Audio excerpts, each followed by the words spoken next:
Okay, so the last problem that we are going to discuss is about the linked list.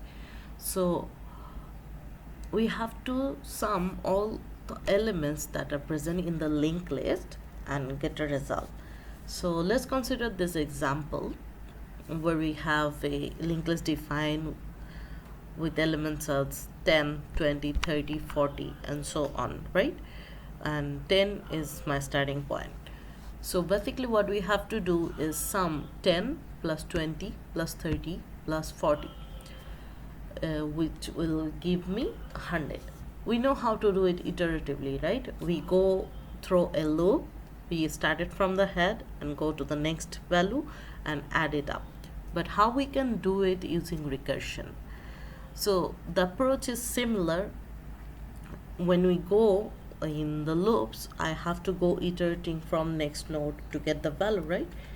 So what we can do is changing the node values to get the element of the is contained in the node. Let's think in that way. Linked list is a structure that is constituted by a set of nodes. So if we remember from our first example where we saw a list separated by commas, we define it as a number comma list.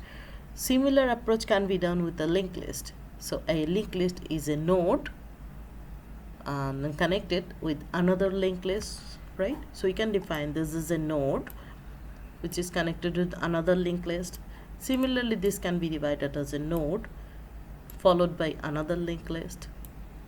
This is a node followed by another linked list, and that's it, right? So linked list is basically a recursive data structure. So implementing recursion here will be a lot of easier. So how we can define the recursive part of this problem? So let's see what should be the base case. The base case is very simple. We are going to a list, so the end of the list should be when you get to the null. So that's basically means when we get the node value as a null, we have reached to the base case. And the recursion leads where this considering a node, this will be a list. This considering a node, this will be another list, and so on. So this this dividing of the list, when the nodes are actually not null, they will become the recursive part. So let's design it. We have to find out the sum and we have to pass the linked list. So let's consider n is my starting point, int is here. The base case should be when my n reach to the null value. So if n equal null, I will return, we can return 0 because it won't affect anything. So we can define 0 because summation summing 0, it don't actually do nothing to my sum. Otherwise what we are going to do is get the value 10. Okay, so n dot element plus, now I have to pass the rest of the list, right, starting from 20, and 20 is basically where my n ends, and starting the n dot next will contain the next value. So passing the next value as n dot next. Do you see? Very simple, right? So that's it. Okay, I forgot the return statement. Yes, that's it. So initially n is here, so we had the value 10.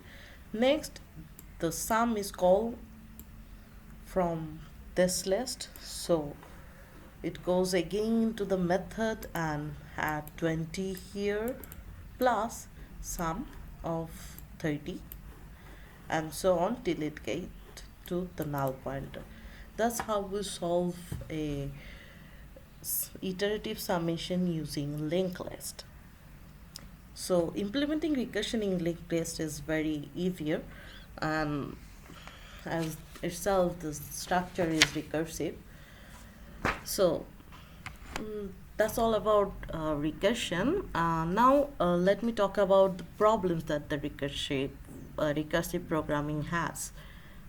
So the main problem is uh, with recursion is that it can go to the infinite recursion uh, if we don't write all the base cases. So this can lead a problem, and one of the problems that the recursion does, it uses the system stack.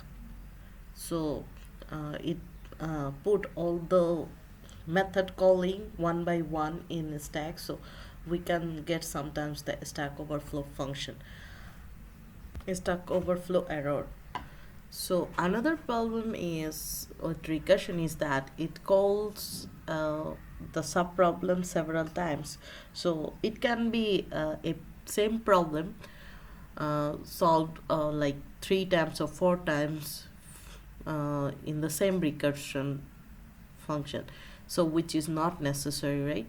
So we'll discuss about this issue in our next topic, where we are going to discuss about how we can efficiently do recursion and when we have to do recursion. So